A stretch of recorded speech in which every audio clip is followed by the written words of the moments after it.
Welcome back to the Gweilo 60 channel. You see, there's a difference between the Western world and China. And one of the big differences you see is the lack of immigrants in China. And there's a reason for this, and I'm going to get to that in this video. You look at Germany, for instance, right now. They have a lot of protests and riots going on right now on the streets of Germany by the radical Islamist group of people. These are not people that came on work permits. These are not people that are helping economically in Germany. These are immigrants of illegal status. They show up on the doorstep and they demand Sharia law be implemented in Germany. You see the same thing going on in places like Sweden. You see in the United States. See, it's not just. I'm not just banging on a religious group of people here in this video. This is just one little problem. You walk over to the United States and you see the open border policy that the United States has been supporting for a number of years. Not so much anymore, but that will change as administrations change again and again. And you've got an influx of gang members on the streets. You've got illegal immigrants. You've got people coming from South and Central America. You've got people coming from Mexico. You've got people coming from all over the world to the United States illegally. The legal people, the people that stand in line and wait for 5, 10, 15 years to get into the United States or Canada. Canada's another one. They feel ripped off because people just walk across the border. They're given status. They're not booted out. They're not deported. See, in China, if you enter China illegally, they will find you and they will deport you to your own country. If you have a visa, if you have a work permit, if you have a student visa, if you have any reason to be in China and you start protesting on the streets of China, spouting sedition, wanting to change the laws of China, the Chinese government will revoke your visa, your work permit, your student visa, and deport you out of the country if you do something illegal and you have status in China. They will catch you, prosecute you, jail you, and then deport you to your own country. If it's a very serious crime, violent crimes, and sales of drugs over a certain amount, well, then there's more serious punishment, and that's basically uniform throughout all of China and Southeast Asia areas. So it's not just China that takes it to that extreme, but what it does is it keeps the people of China safe from violence, from outside influence that would change what China's culture and what their history has made China today. And they're proud of that. There are some other countries out there. One is Poland that has well, we're just not going to let these immigrants in. We're not going to let these people come into our country from outside and try to change the world that we have created for our people, the safety for our people, and how we want our country to be operated. Yeah, okay, now you get into the United States and the knee-jerk reaction that they have concerning their immigration policies with Trump now. What they did is they let it go wild so much in the past that they don't know how to fix it. So what did Trump do? He banned 12 different countries from even applying for a visa, a work permit, student permit, or any immigrant status, refugee, don't matter. They're just not allowed to come into our country, which is, I guess that's up to them. Isolationism is the new norm for the United States. Okay, now he's talking about banning 36 other countries from applying for any type of immigration status, any type of visa, tourism, whatever. And as this progresses, you look at all these countries that he's banning from from even applying for anything in the United States. One thing I noticed overall, that there was not one Caucasian country out of the proposed 36 and the 12 that are already banned, so 48 countries. I'm not sure how many countries. I think there's about 190 countries in the world. So, he's banning a quarter of the countries of the world from even applying to the United States, and no Caucasian countries at all. There are no foreign people protesting on the streets of China. And you'd say, well, China doesn't let in people of the Islam faith. Well, that's not true. As you see it in some of my videos in the past, where I dispel the rumor that China is somehow banning all religion in mainland China. Well, I do videos in front of mosques. I'll do videos eating beef soup in a mosque. I'll do a video outside a Christian church. I'll do videos that show that there's all different types of religions and faiths in China, and they're all allowed, but they aren't allowed. One of the things in China, they aren't allowed to demonstrate and try to change the minds of other people just to join their faith. They're not allowed to protest on the streets because they want Sharia law. And you're saying, oh, yeah, they persecute the Uyghur people in Xinjiang Autonomous Region. Well, that's being dispelled as a rumor, an untruth, a Western mainstream media bullshit is what it's. And I've been to Xinjiang a number of times, and I've shown the world there, and these people are happy. Are they Muslim? Yes, they are.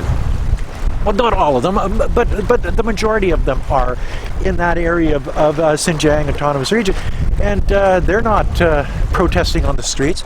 Life is getting better for them. They've, they used to have a problem with terrorism back before 2017, and yes, China took it very seriously.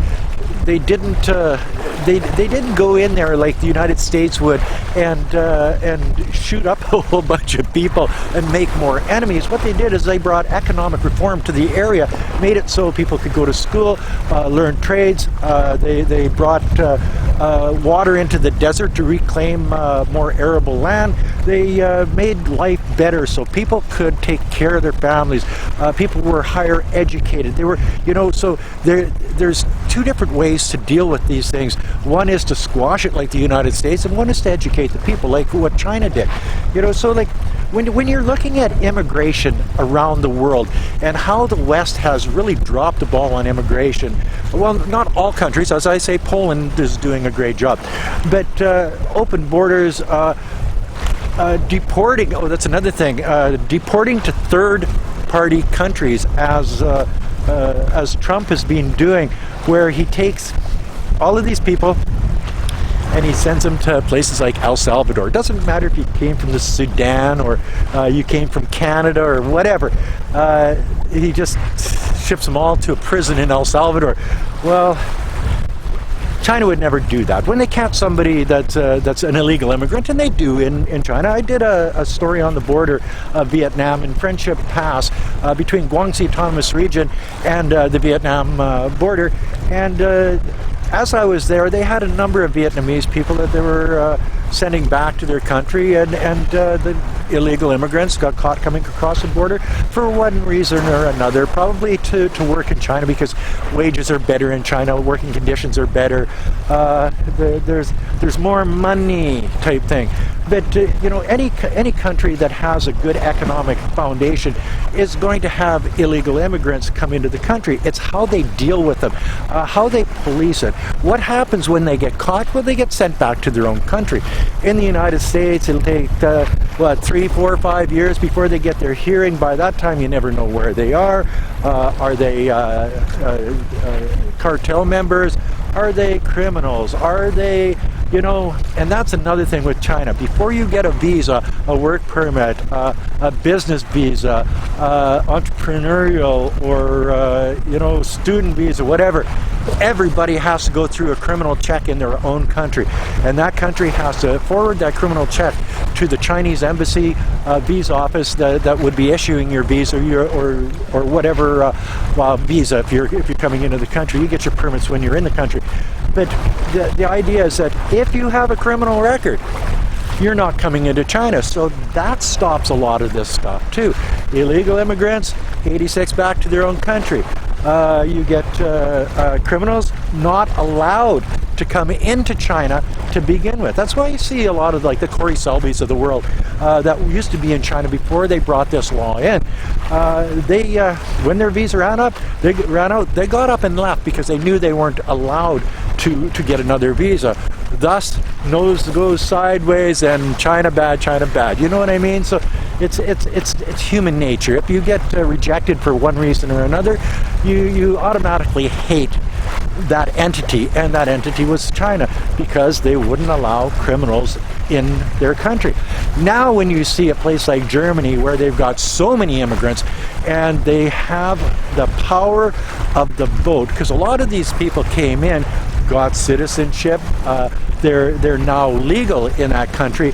Now they've got a faction there that votes a certain way, and that faction is they have more babies than your local Germans. So that faction is growing exponentially over the years, and soon they're going to be dominated by that mindset, and that country is going to change to be something like what these immigrants, these refugees, left because it was too dangerous in their own country. They go to a place like Germany and then they want to change it to what their country was that they got away from. It doesn't make much sense, does it?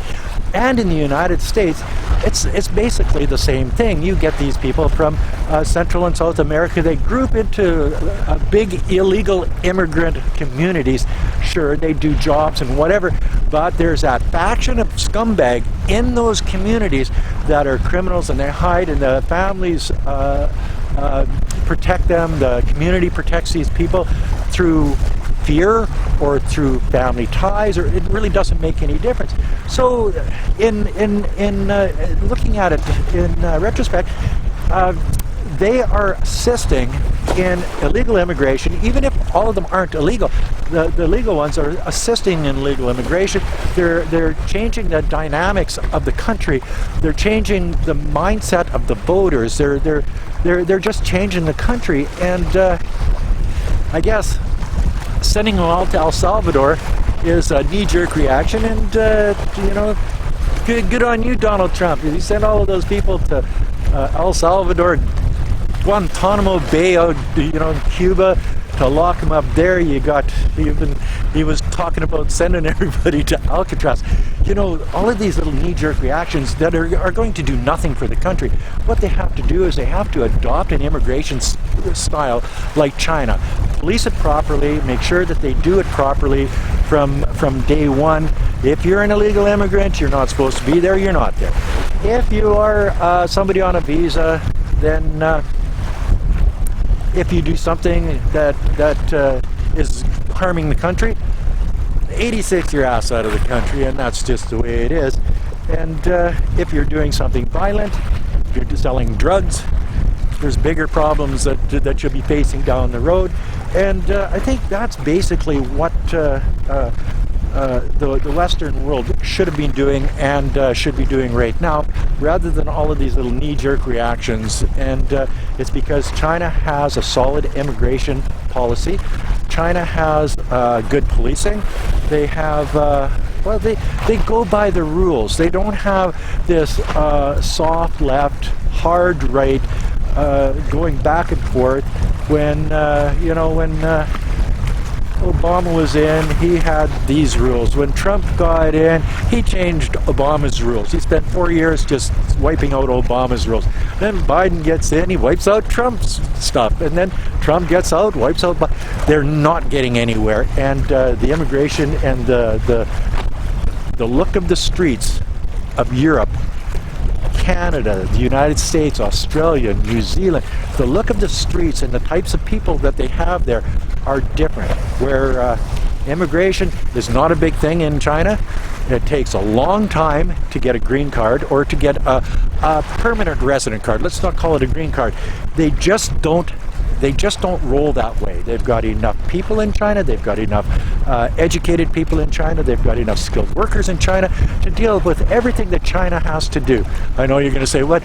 But the population, the working class population, or the working age class population is dwindling. Well, you see what they're doing with AI and robotics now. I don't think they'll have a problem with that. So they don't have to immigrate people to do jobs like they do in Canada and the United States and these countries that just don't have enough skilled workers. So when you go to China, you'll see the odd foreigner like me walking around with a dumb look on his face, and the rest are all Chinese. And that's the way they want it, and that's the way it'll stay. And that's another video from yours truly, Gweilo 60, by the ocean, as usual. And if you like this video, as always, like, comment, subscribe, push that share button. Don't forget to resubscribe, hit the bell, and until next time, you know the score. Peace out. Bye now.